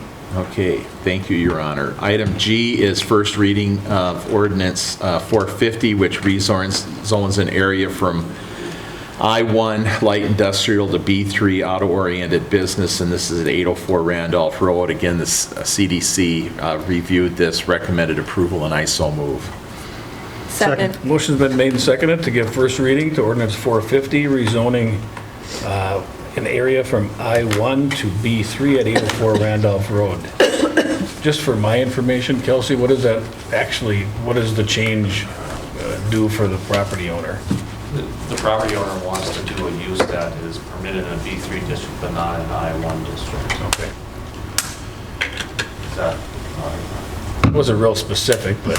Well, interestingly enough, the site used to be an auto parts store, right? Oh, really? Okay. Yeah, so, which is allowed in both areas. That's not the proposed use, Sure. but anyway. I get it. Okay, we have a motion, a second, correct? Discussion, further discussion? All in favor of the motion, say aye. Aye. Opposed, the motion carries. First reading of ordinance 450 is given. I think that completes Okay, CDC. thank you. We'll go to the public works. Thank you for your indulgence. Thank you, Your Honor. So item A is discussion relative to green step cities. Again, we just had the discussion yesterday. I think everybody in their packet has the 29 steps. The discussion was trying to see if we could comply with to be a green step city, and we've actually met a lot of the conditions in there already, so we'll probably be bringing a resolution in August to the full council for discussion, but if anybody has any input on that, they're welcome to follow up with that in the meantime. And then we're kind of compiling a list of stuff we've accomplished over. Okay. So no action on that. Item B is just discussion again relative to the placement of electric vehicle charging station in the city. And again, this is just discussion, no vote tonight, but I do think it might be appropriate to have at least someone, Brad, if you want to just, I see Brunel's not here, so does someone want to just kind of indicate where this is going to be? Sure. We were fortunate enough, and Brunel isn't here, but the public utilities applied for, got grants to help fund high charging electric cars. Fuel station, basically. Different corridors throughout the state, and we have to be one of them, and we're fortunate to get that.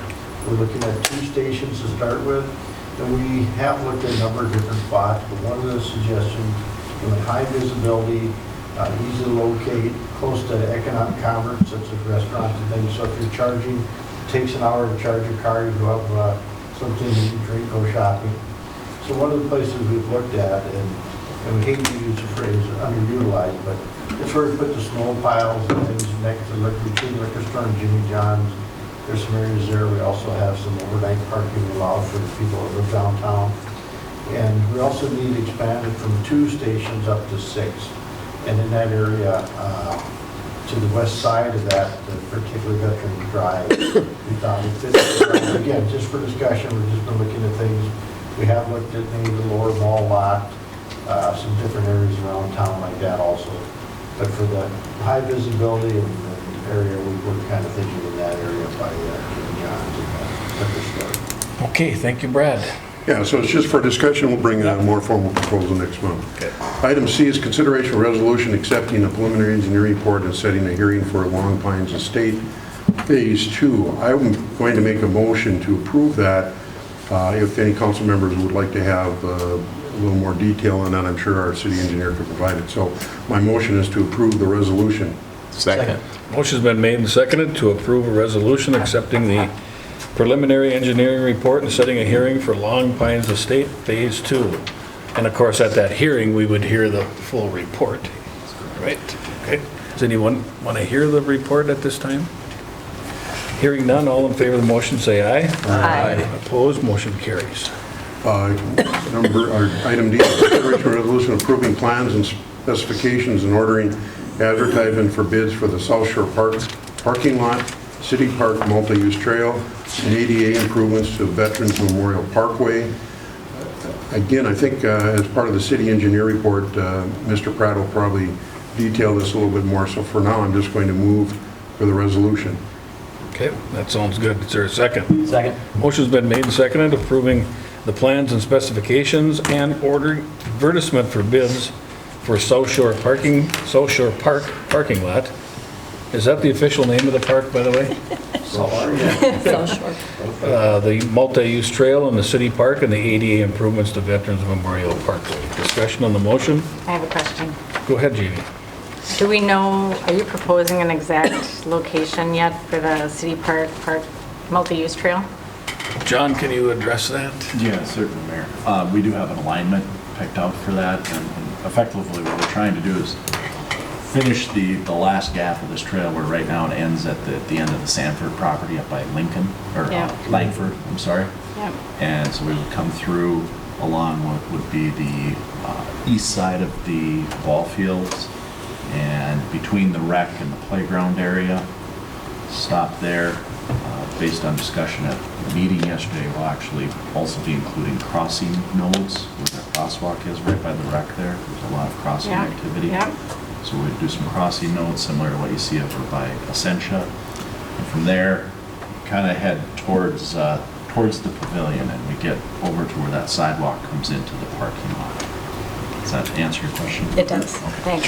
John, no, I think as long as Jamie, which I think is a good one, and we had great discussion that those nodes that you're going to put on the North Shore Drive by the rec there, that's a big safety feature, and the committee really supported the city proceeding with that. Okay, so where are we at? Did we vote? We need a vote. Need a vote. Further discussion? All in favor of the motion, say aye. Aye. Opposed, the motion carries. And as long as we're talking about the North Shore Drive and the nodes, you want to just explain for the public the stop signs at North Shore Drive and Washington Avenue, which I think function very well, by the way. It's a three-way stop, and our engineer John Pratt helped set that up with the construction firm, with the construction going on Willow Street and the flashing right, which makes that a three-way stop also at the Washington Willow. The traffic, fortunately, a good thing to have, unfortunately, I think we want to keep traffic moving. And with the detour coming down Roosevelt to North Shore Drive, John implemented that with the contractor, and it seems to be working quite well to keep traffic moving. I agree, and I'm not so sure it might not be a good idea to have it there permanently, but that's another discussion. So anyway, item E, Bruce? Item E, consideration approving the summary of ordinance 446, amending the city's right-of-way management ordinance 302 for publication purposes only. I move for approving the summary.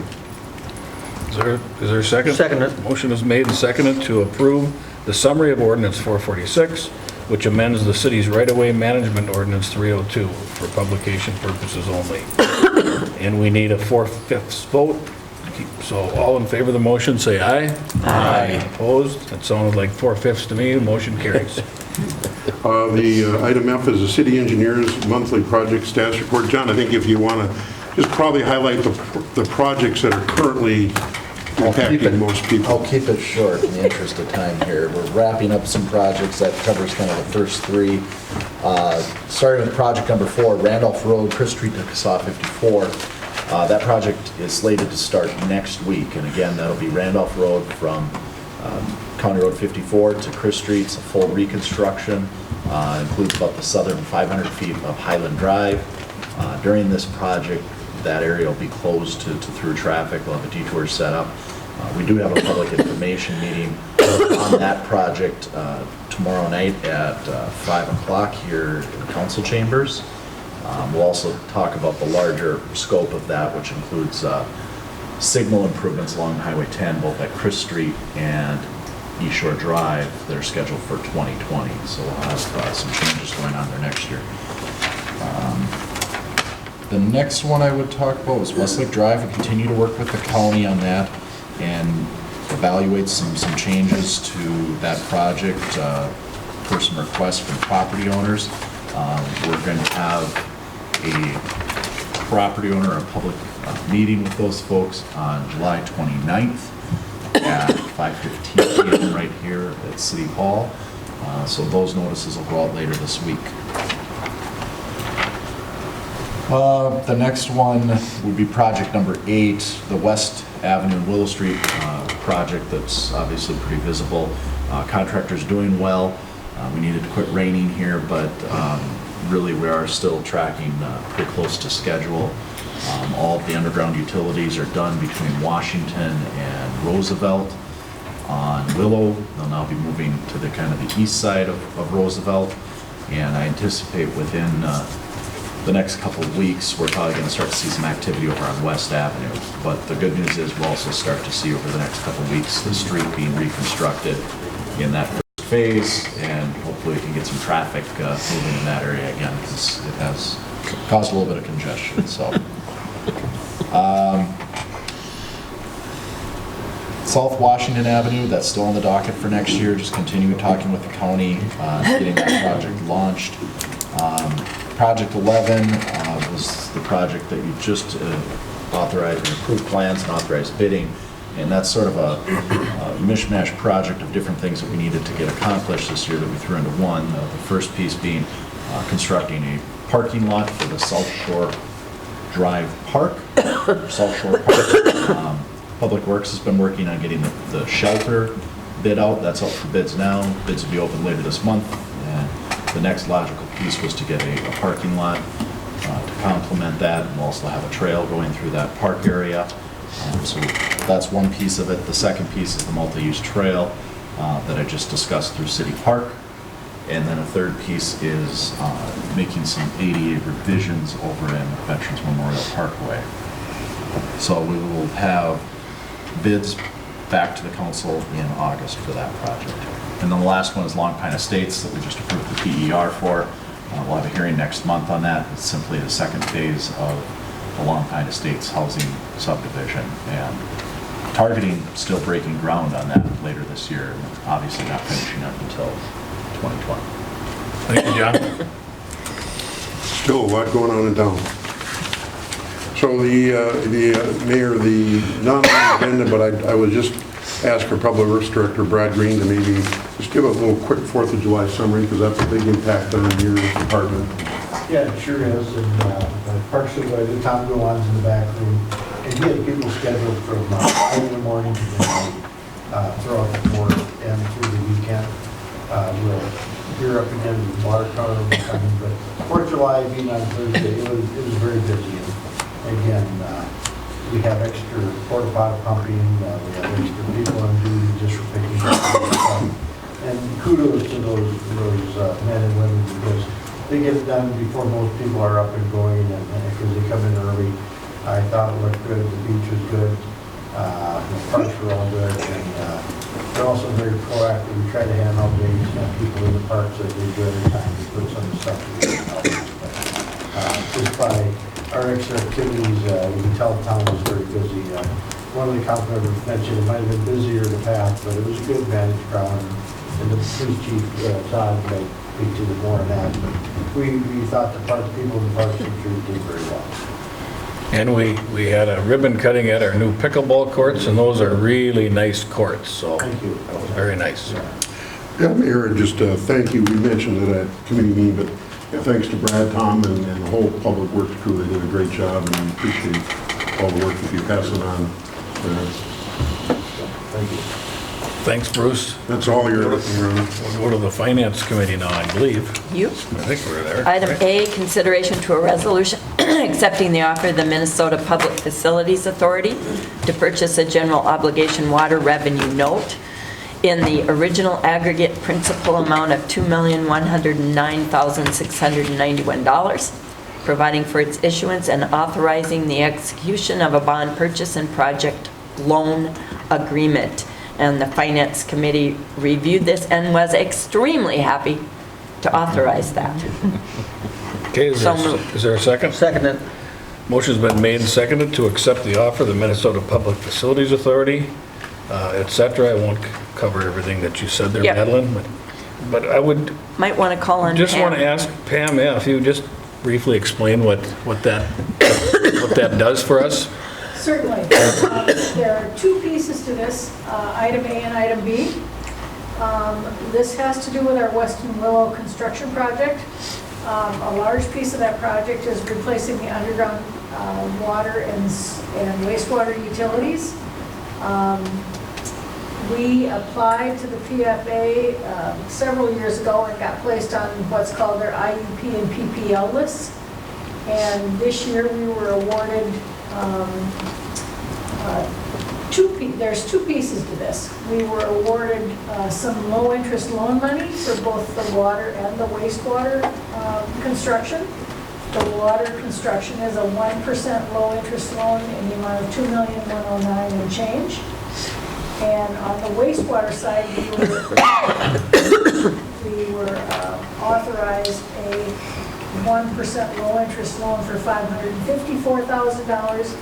The big piece of the wastewater side is we were also provided with a $2.2 million grant for the wastewater construction on Weston Willow. So I think we did very well. Okay, thanks, Pam. Further discussion? All in favor of the motion, say aye. Aye. Opposed, the motion carries. Item B is essentially the same thing, authorizing our going out for the principal amount of $554,000 and change, as Pam puts it, providing for its issuance and authorizing the execution of the bond purchase. Finance Committee reviewed, and we are thrilled to make that motion. Is there a second? Seconded. Motion's been made and seconded to approve the resolution accepting the offer of the Facilities Authority to purchase, et cetera, as outlined by Madeline. Discussion on the motion. All in favor of the motion, say aye. Aye. Opposed, the motion carries.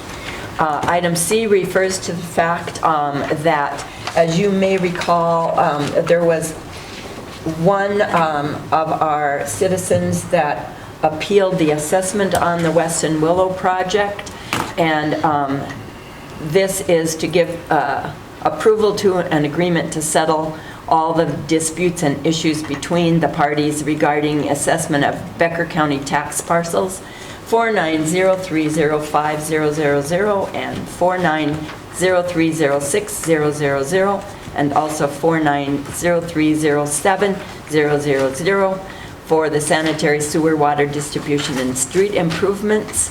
And I'll call on Kelsey, just kind of briefly review that. I think you covered it well, Madeline, Mayor and Council. Basically, we had one appeal to our assessments, one property on 3 parcels. We've had some negotiations with them. I think we've settled on an amount. In addition to that, we're also agreeing to reimburse the property owner $2,500 appraisals that were conducted. I apologize, maybe not all of you have an actual copy, but it was handed out at Finance Committee if you want to see a copy. But staff recommends approval of the assessment agreement. The Finance Committee reviewed the financial and final agreement and moved to approve that agreement. Second. Motion's been made and seconded to approve an agreement to settle all disputes and issues regarding the 3 parcels and the assessments at those 3 parcel numbers outlined by Madeline. Discussion on the motion? All in favor of the motion, say aye. Aye. Opposed, motion carries. And that is it for Finance Committee. Public safety, Ron, there's nothing on the agenda, but you... Okay, there's nothing on the agenda, but I'd like to have our police chief, Chief Todd, to please come forward and tell us a little bit about how the police calls have gone for the first 6 months, and also maybe give us a little recap as far as law enforcement for the July 4th weekend. Good evening. The 4th of July went really good this year. It was it was a busy event. We certainly took a lot of calls for service, but we didn't feel like we had that kind of high flash point or volatility this year. It seemed to be a lot more families visiting the beach, which is something that we appreciate because they're a little calmer. We're kind of zeroing in on a little bit of a science on how we view the 4th and our preparation for and our performance during it. And we're really finding that it's key to have officers out on the beach and in those highly traveled areas early in the day. So this year we actually started some of the Becker County Auxiliary members at 10 in the morning. And they felt that that was really beneficial because they were able to stay on top of 2 issues that we see on the beach on the 4th, and that's alcohol and dogs. And if we can catch people early in the day to keep the alcohol from becoming a problem as well as too many dogs, then we seem to have a more easygoing evening, so to speak, not as many fights or things like that. So we were busy. If you wear a badge and work for the city of Detroit Lakes, you have to work 2 days every year, and that's 4th of July and Water Carnival. And so everybody was on deck. It is expensive. We pay a lot of money in overtime for the event, but as Kelsey says, that's not a day where you want to make shortcuts. But we got a ton of really good compliments at the officers' presence in the beach. We try to space them out pretty evenly, have them each cover a certain section, and we got a lot of really positive comments at the interactions the officers were having with our visitors and just the presence keeping things calm. So does that answer all your questions for the 4th, Ron? Thank you, Chief. Okay. Thanks, Chief, and make sure you let the guys know that they did a good job. Yep. Mayor, if I could though, Chief, I just want to relate to the council that story I talked to you about yesterday. And this made me really proud of Chief Dodd and his officers in his department, because when he talked about the interaction, I personally witnessed this. Ginny and I were on the pontoon on the beach, and 2 officers, and if you want to mention their name, you're welcome to. I forgot to get their names, but they're walking along the beach, and this is in the evening, and they came across a group of young boys playing football, and they tossed the football around with them for a few minutes. And then as I watched them walk up and down the beach, they were chatting with people, and again, in a positive way, talking to them, asking them how they were enjoying Detroit Lakes or enjoying the evening, and not a negative way. And I just felt really proud of our department and our city when I saw that, because that's a good reflection for us. So I wanted to relay that story. Good stuff. Thanks, Chief. Also, I'd like to comment this morning that after Rotary, 2 of our members mentioned that they said that Detroit Lakes is looking like a family vacation spot again for 4th of July in both the park area and on the beach, and they were very complimentary to how the police did their job down there. There were a ton of families out this year, and it was a lot of good interactions. Mr. Zeman also asked me to just touch on some information that I'd provided you in the monthly report. If you get a chance, I'd appreciate it if you'd look at that. These are a couple of calls for service charts, and it's getting pretty remarkable at the climb of numbers that we're seeing. I provided you 2 charts. One breaks them down by month for the past 3 years, and the second chart provides a year-to-date through June 1st. And year-to-date, we were at 5,800 calls last year. This year it's 6,700. So we're already almost a month ahead in the numbers of calls. So those translate out to each officer's being asked to do more out on patrol. That means they have less unaccounted for time, which means there's less random traffic patrolling going on.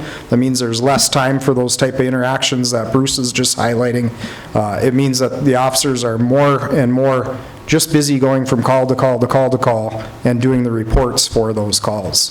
So I want to draw your attention to that as soon as it's pretty obvious, which it is right now. If you look at the year-to-date numbers and the monthly numbers, we're getting busier, and at some point we'll probably have to discuss some remedies for that. Thank you, Chief. Appreciate it. Anything else, Ron? No, that's all, Your Honor. Okay, well, Dan, anything on the liquor gambling control? Nope, everything is on consent. We do have an item that we removed from the consent agenda. That would be item 10A. Madeline? Yes, this is giving consideration to purchasing a truck for the electric department. As you know, we have a bid process. We go out for what we call a state bid, in addition to taking local bids from our local dealers. This year we went out for state bid. First of all, I should say that there are specifications given for what that truck needs to provide and what it needs to have on it as equipment.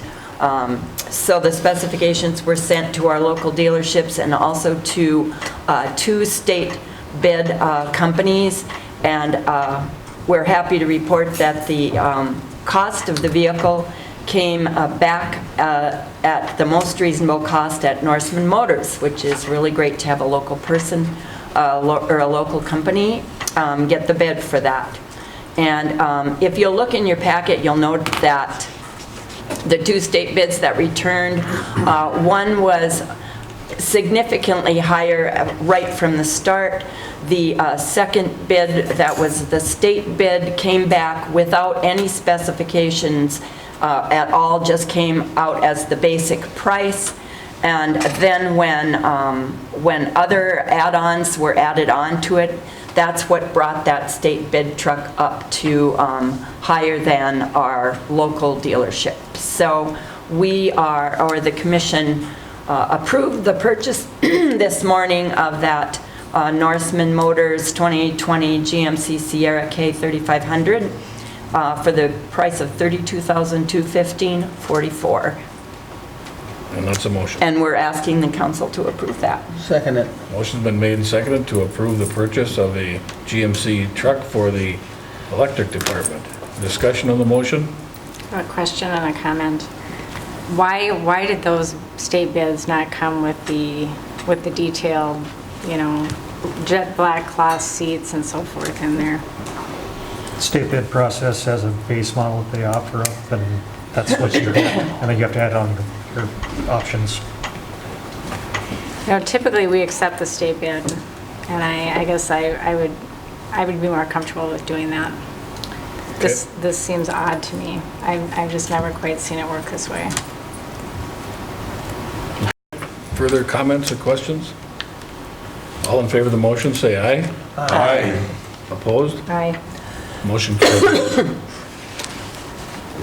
I don't have recommendations for the council for the various commissions and board members. However, I do know that we're going to need 2 people to serve on the library board because Wendy and Rick actually is, Rick and Gretchen moved to St. Cloud, I guess. Yep. And Wendy Besky's got other things going on. So if anyone in the council has a suggestion for the library board, I would certainly welcome your input on that. They have asked that apparently there should be a city council member on there. Years ago, we have had a member. I think we have. I don't think it's required, but I think we have had a liaison, a council member on there. So if anybody on the council is interested, that would do 2 things at one time. I did my 6-year term. Did you? Good for you. Thanks, Ron. Just waiting for somebody else to step up. Was that back before computers were invented? You better believe it was when they read things off the book. It's a shot. Oh, Mayor. And Bruce was right down there with me. Right. As mentioned, there is a public information meeting tomorrow here at City Hall starting at 5 p.m. with a presentation at 5:15 regarding the Randolph Road and the Highway 10 projects. And also, Roger Molson is retiring after 39 years with our Detroit Lakes Public Utilities. And there's an open house on Friday, July 26th from 11 to 2 with a program starting at 1 o'clock at the Electric Warehouse on North Tower Road. And the 2020 Budget Committee meeting schedule is listed in your packet. The first meeting starts Thursday, August 8th at 7 a.m. And Madeline, you'll have your Budget Committee and ready to go? We'll be there rocking. Okay. Any additional items for the council from the city staff this evening? Dan, anything else? Well, I had the future in-laws in town over the weekend and took them on a tour of the town, and they commented on how clean the city is. Okay. And they just loved it. So again, I think that's a compliment to the Public Works employees, and I just wanted to mention that. So Here, Jay. Well, sir. Natalie, anything? Water Carnival starting on Friday? It does, 5 a.m. 5 a.m. Friday? Okay. Cakes, eggs and cakes? Yep. Matt? No, sir. Madeline? No, but I don't really have anything except to comment on the fact that, gosh, I was downtown a couple of times this weekend, and it was just, it has been amazing to see how many people have been in town every weekend, all summer long. It's terrific. Yeah, and I think our food and beverage tax reflects that as well. Ron? I just want to comment that today at 1 o'clock at the Greystone, Senator Tina Smith staff was in town for a listening session, listening about the needs of our community, not only Detroit Lakes, but other the entire county and the small cities about affordable housing, and it was a very good meeting. Kelsey was there, I was there, and also Kurt Keena, who's our executive director for the Housing Authority, was there making comments and the need for more affordable housing in this area. The cost of housing is going up where the wages aren't, and it's making it a very difficult situation for a lot of families. Good point. Yeah? Nope. Jamie, Bruce? I'll start games in 5 minutes, so no comment for Clint. Polanco batting ninth. What's that? They got Polanco batting ninth. The business of this council has come to a conclusion. The meeting's adjourned.